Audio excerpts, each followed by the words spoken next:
Welcome back to What's the Buzz? You may know her as Academy Award-winning actress, but today she's here to talk about a new project on the small screen. We're talking about the talented Holly Hunter and her new TV drama series called Saving Grace. Holly, thanks so much for joining us. Hey, thank you. Talk. All right, Holly, thanks so much for joining us. Oh. Okay, we loved the show. So 8 years ago, this video clip was posted to the subreddit Cringe, titled as Horrendously Awkward Celebrity Interview with Holly Hunter. While the video never truly went viral, it received nearly 500 upvotes and garnered comments on the post like, "This is cringe. This is what I'm talking about." In the video, a clearly tense anchorwoman attempts to interview Holly Hunter, who's promoting her new television show via a satellite broadcast. It's clear there's some kind of a delay in the broadcast, but that, coupled with the reporter's clear anxiousness, gives us moments like this. Well, we just love this show. Oh, great. You're welcome. Like I said, the video never really went majorly viral, but I present it here not only because, So are you nervous at all tackling something so controversial? No, I leave that to other people. True. but because in doing my research for this video, I could find very few interviews with Holly Hunter from this period online. One interview finds Hunter in OKC at a press conference talking about the possibility of shooting the show in Oklahoma City. All of the writing staff of Saving Grace is here because we love Oklahoma City. We want the show to feel like this is home for it. Hunter also gave 2 interviews with Craig Ferguson on The Late Late Show, both at the start of Saving Grace and at the end. And in both, she says absolutely nothing about the TV show, except for this one part where he mentions the cancellation and she responds in a characteristically aloof fashion. Tell me about the show. Is it cancelled? Did they cancel the show? They did. Oh, well, what are you going to do now then? Well, I have a life. Well, you go and see... I had a very beautiful life on the show. Don't get me wrong. I love the character. Right. I love the character. I'm very excited about these last shows that we've got going. And I love my life. Keep in mind, this was before the rise of streaming services becoming the behemoth they are now, or YouTube being, what it is now. But the show's complete lack of internet presence only furthers my assertion that this is a moment in television history lost in time. It's a show that drew me in more than 10 years ago with its complex characterization, unique thematic elements, and a phenomenal, consistently compelling performance from lead Holly Hunter. Though the show received multiple Emmy nominations, including 2 for Holly Hunter, and maintained a decent viewership average over its 3-course season, the show never really got the attention or praise that I feel it deserved. So that's why I want to talk about it today. It's something really unique, and it's a lifetime of a role from Hunter that many people may not be aware of. It's a show that I first discovered when my mom used to watch it on DVD more than 10 years ago, and even more, it's a show that me and my mother bonded over. Today we are discussing the lost legacy of Saving Grace. We'll talk about the history of the show from its inception by Oklahoma City native Nancy Miller, to its decidedly unceremonious and somewhat bizarre cancellation by the show's producer, Fox Television Studios. Now, disclaimer, this video does include some mild spoilers, though the majority of these spoilers are from the pilot. Save for the series finale, which I will be discussing near the end, with a fair warning before we do. So, let's take it from the top. Saving Grace was an American crime drama television series which aired for 3 seasons from 2007 to 2010 on the TNT network. The plot focuses on Grace Hannah Darko, an Oklahoma City detective with a serious drinking problem who's also sleeping with her married detective partner. In the pilot's opening, we see Grace and Ham in bed together while he proclaims, "It's over. It's the last time. I mean it." And she replies, "Damn it, Ham. If it's the last time, can't we at least finish?" This will set the tone for Grace's and Ham's relationship for the rest of the show. In the pilot, Grace drives home after a night of heavy drinking and subsequently runs down and kills a pedestrian.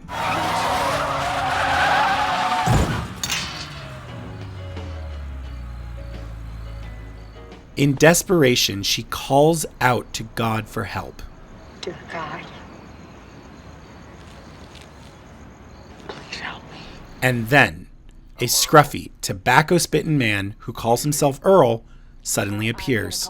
Grace is in shock and disbelief, but after he unfolds his wings to reveal his divine origins, Earl tells her that she's headed down a dark path, and then asks her if she's ready to turn her life over to God. You asked for God's help. You remember that, Grace? You remember killing a man because you were driving like a drunk maniac? Yes. You want God's help or not?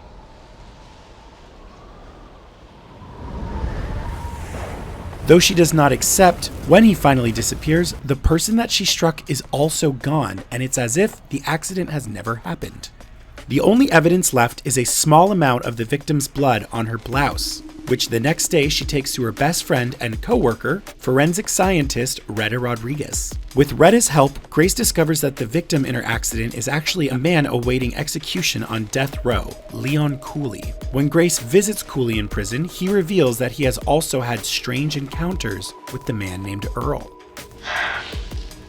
You know, a guy named Earl, an angel named Earl.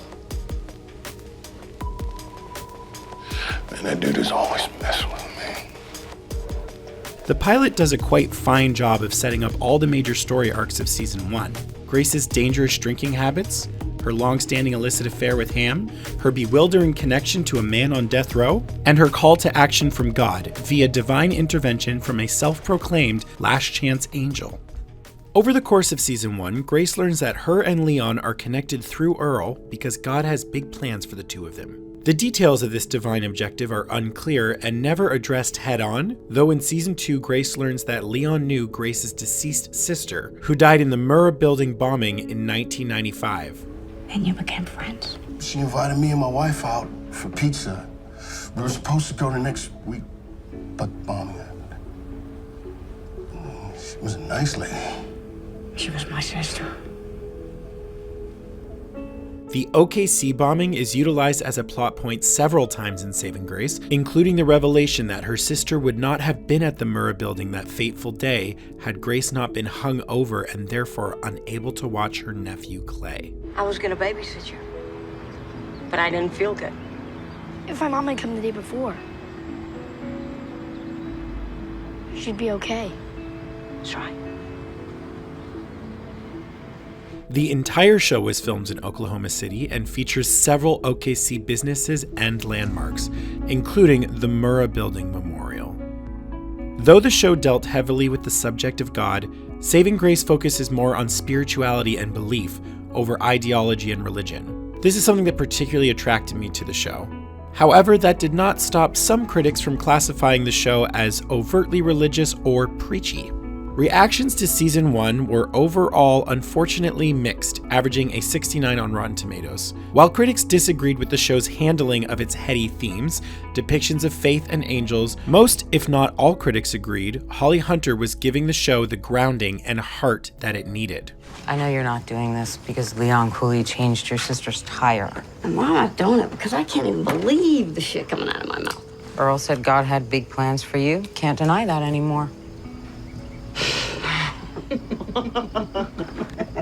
God's, really desperate. It's a clever, believable seesaw that Hunter rides brilliantly, wrote one critic.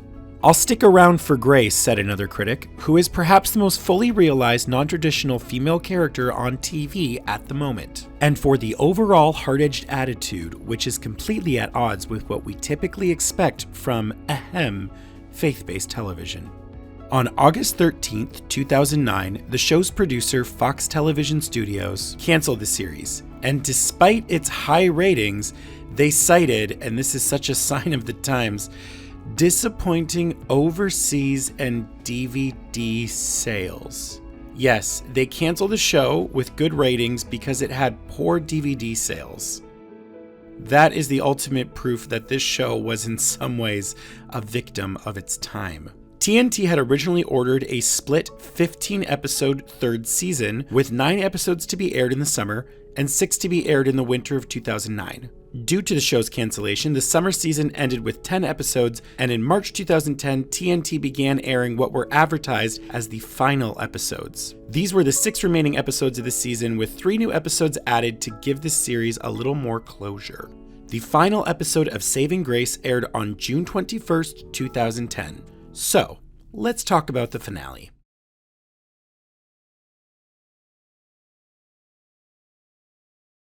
In season 3, Grace meets and then sleeps with a man who is said to be writing a book about how tragedies follow miracles, something Grace herself is wrestling with after a miracle saves her life. This man is later revealed to be some kind of demon, hell-bent on creating a new mass tragedy for OKC. The two share their final face-off in an abandoned warehouse, Grace smoking a cigar she was gifted by Earl way back in season 1. After unsuccessfully attempting to kill the man, he makes appear a truckload of explosives similar in concept to the Oklahoma City bombing. Grace instinctively tosses the cigarette behind her, and the ensuing explosion levels the building, killing both the demon and Grace. Her family and friends arrive on site and collectively mourn their loss, saluting as her remains are carried away. The final shot shows Ham examining an engagement ring before throwing it away.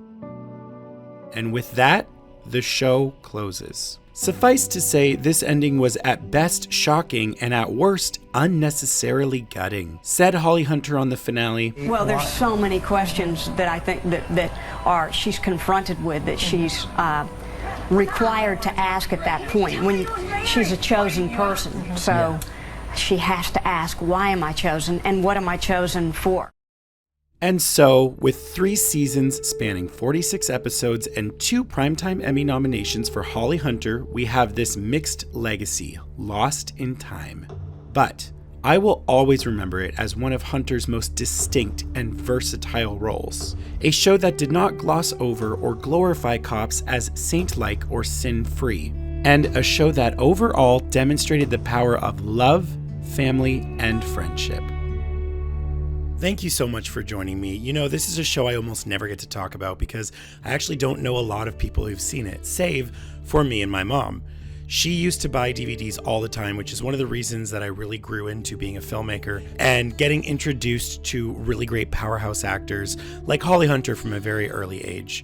I absolutely love this television show, and in doing my research for this video, I rewatched the entire series, and I gotta say, it's still just as special and powerful as I found it before, even if the show isn't quite as nuanced as the kind of television shows you might see now. We really are living in the golden age, and that is wonderful, but I want to make sure that we don't forget about these really special shows that kind of came out before the golden age. This is a show that always reminds me of my mom, and I want to know, what TV shows remind you of your parents? When it comes to my mom, it's Saving Grace. When it comes to my dad, it's Cheers. What about you? Thank you so much for watching my video. As always, I have been Kyle Reaume. Until our next time, I hope you have a great rest of your week. I hope you have some fun. I hope you get some rest. I know I will be, and I will see you all here for my next video. Bye.